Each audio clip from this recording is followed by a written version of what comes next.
said to my shorty, see you later. Asian baddies are obsessed with me like I'm Aaron Yeager. You are a weak guy, you're just a weep. Bye. I'm a handsome short king, call me Levi. I got a very big flat screen. You are a creep like Jeffrey Ed.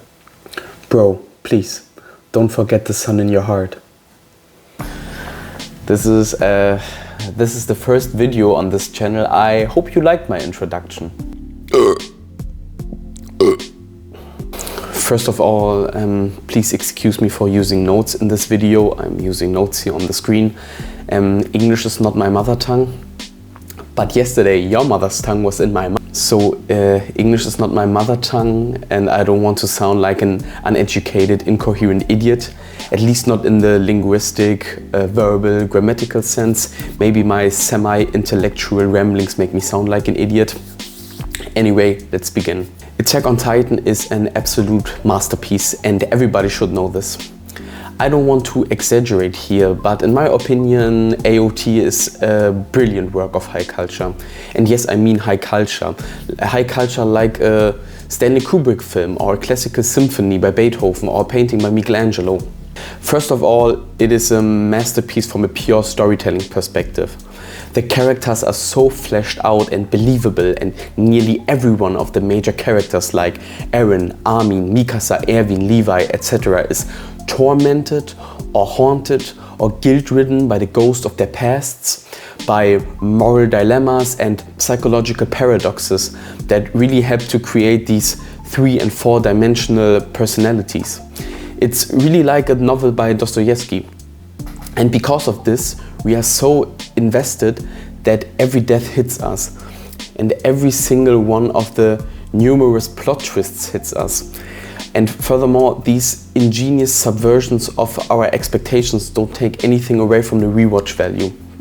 The suspense is great, the build-up to every tragedy is great. The events and the development of the characters have so much room to breathe. I mean, and nothing feels rushed. But I don't want to talk about this today. Everybody who saw the show knows this already.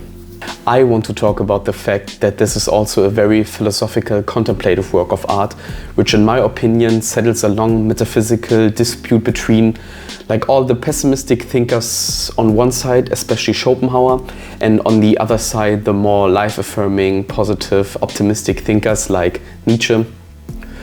Especially Nietzsche as the life-affirming, absolutely batshit crazy maniac we all love. Even though, we have to be honest, none of us had read his books, and we misquote him on a daily basis. There are many profound philosophical discussions and meditations in Attack on Titan about the nature of true love. We think about Mikasa and Eren, or Ymir and Historia, about the nature of war, about moral relativism, but I think my favorite is by far this battle between Schopenhauer and Nietzsche.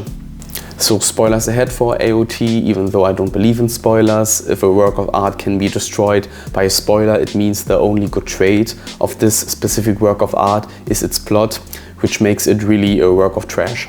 So, everyone who spent like 5 minutes in the dark and shady corners of the philosophy rabbit hole, the philosophy section of YouTube, already knows the core principles of Schopenhauer's and Nietzsche's work. But for the sake of this video, I want to explain it quick. First of all, Nietzsche thought of himself as the great student and also opponent of Schopenhauer. On one side, he admired Schopenhauer's uncompromising intellectual honesty, his brilliant metaphysical observations, his will to be independent as a thinker, to stand alone, to free himself from the dogmas of academia and chains of conventional society. On the other hand, he hated and tried to refute Schopenhauer's pessimism and antinatalism inspired by Arthur's readings of Kant and Buddhist and Eastern teachings.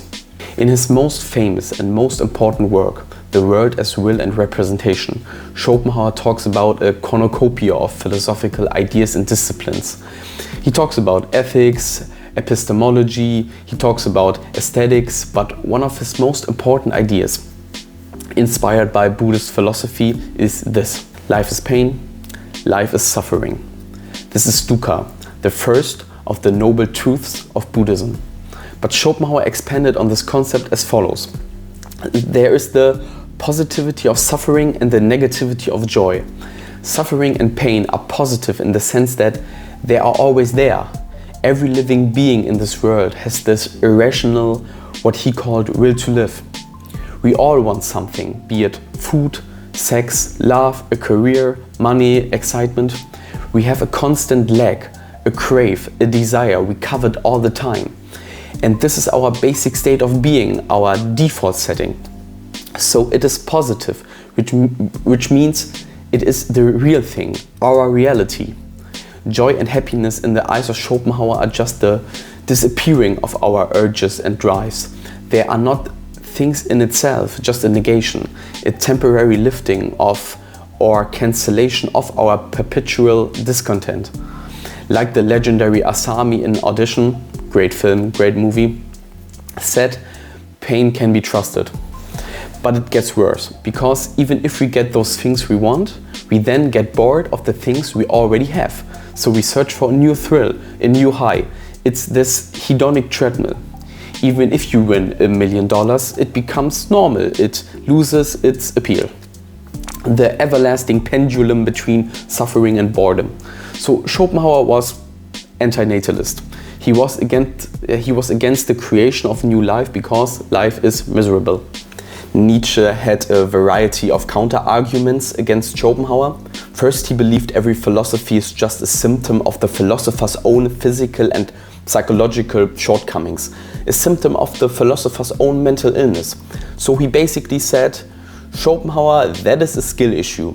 Life is not miserable in itself, some lives are miserable and your life is miserable. People don't suffer as much as you, they even need or enjoy pain, for example physical pain in sports.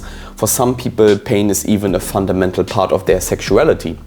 Many human beings see pain as necessary to grow and enjoy life to the fullest.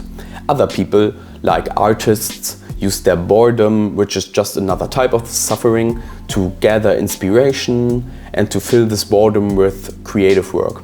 To put it in other words, the old Fritz didn't believe in a will to live, but a will to power, a will to fight, to conquer, to overcome oneself, and subsequently to endure pain, which fills us with a very deep sense of power and satisfaction and purpose. That is why some people even die for a cause or their loved ones, so no will to live. But Nietzsche had one more, I don't want to say argument, because it is simultaneously more and less than an actual argument. It's more like a very profound and deep feeling that he talked about. It is an instinct, very intuitive. He wrote about it in a short passage in his poetic work, Thus Spoke Zarathustra. And yes, I'm one of the 4 lonely schizos who really read Nietzsche, and all 4 of us have never laid eyes on a woman. But before we talk about this specific passage, first let us go back to Attack on Titan. At first, AOT looks like a completely pessimistic vision of the world. It's turbo, giga, super, ultra Schopenhauer. It's so grim and violent.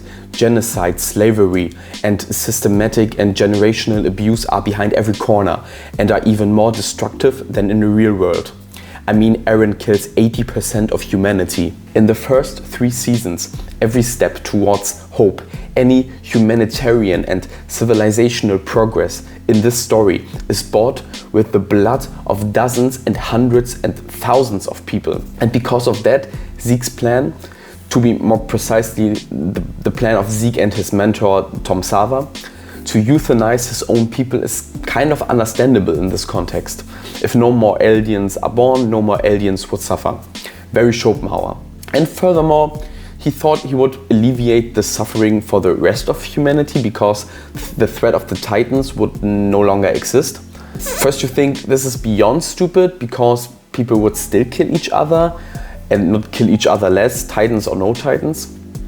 But Eren could only kill so many people because of the Titans' power, so it kind of makes sense. So anyway, we know that Eren was only able to start the rumbling because he, I don't know the right word, he assimilated, controlled. He used Zeke's connection to the royal bloodline to start the rumbling. Essentially, in my interpretation, The fact that Emir decided that Eren, instead of Zeke, should be the one who controls the fate of the aliens, enabled Eren to override Zeke's will. I think it is meant like that.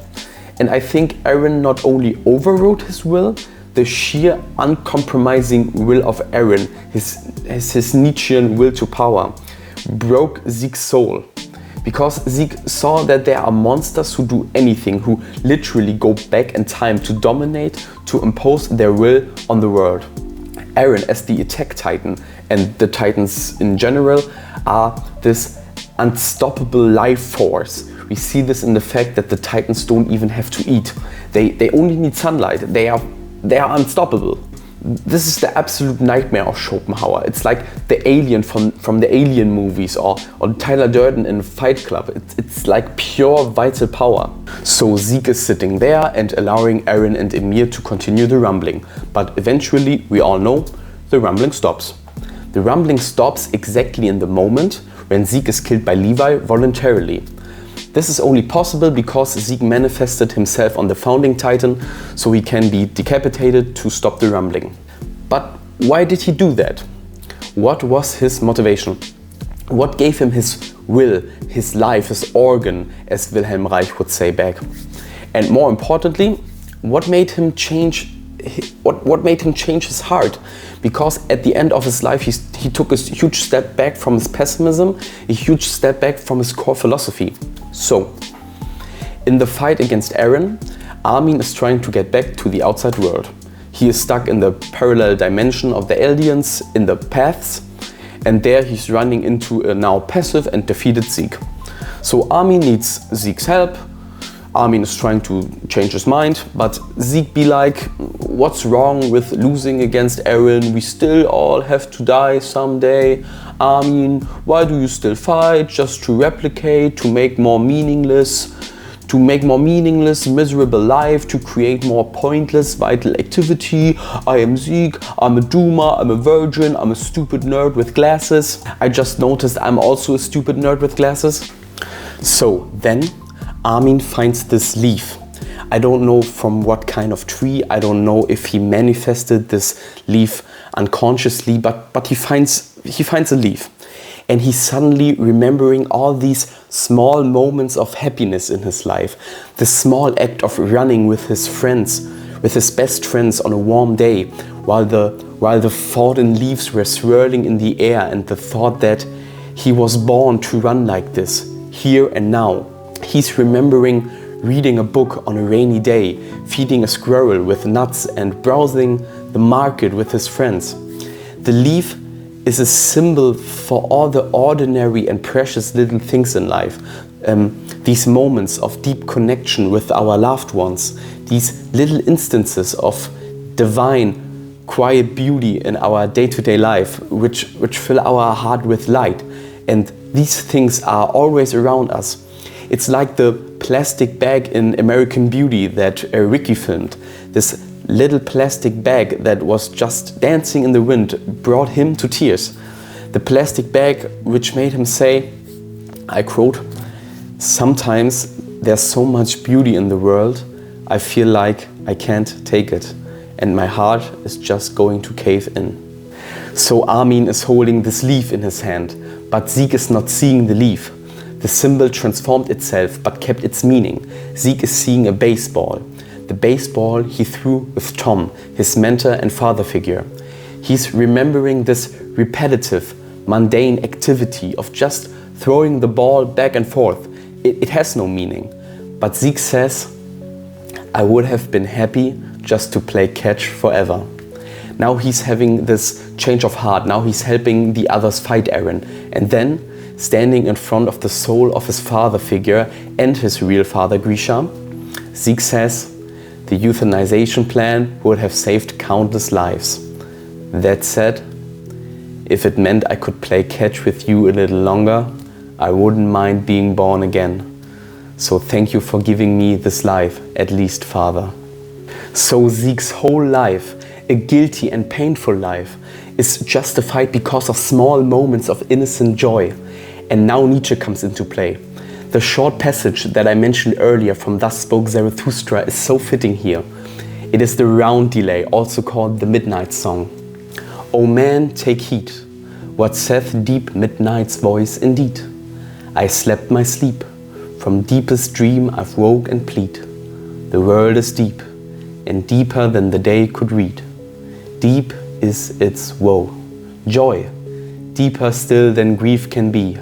Woe saith, hence go, but joys all want eternity, want deep, profound eternity. That is exactly what Zeke said. His joy, playing catch, wants eternity. He said it himself, he wants to play catch forever. And yes, his joy is deeper than his grief. He wouldn't mind the pain if he can play again with his mentor. There is this pessimistic concept, the asymmetry between joy and pain. It is the idea that avoiding harm is more important for us humans than experiencing pleasure, and that pain is more intense for us. We remember it more. But Zeke and Armin don't believe this. They value the good moments more. And I think many of us are like that. We work long, hard hours just to spend a lovely evening with our friends and family on the weekend. We endure 5 bad relationships if it meant that we can find the love of our life. It is okay for us to run 10 miles because the food tastes better after it, and the pride and confidence we feel after it is indescribable. We would travel hundreds of miles through scorching desert and icy forests just to see our loved ones.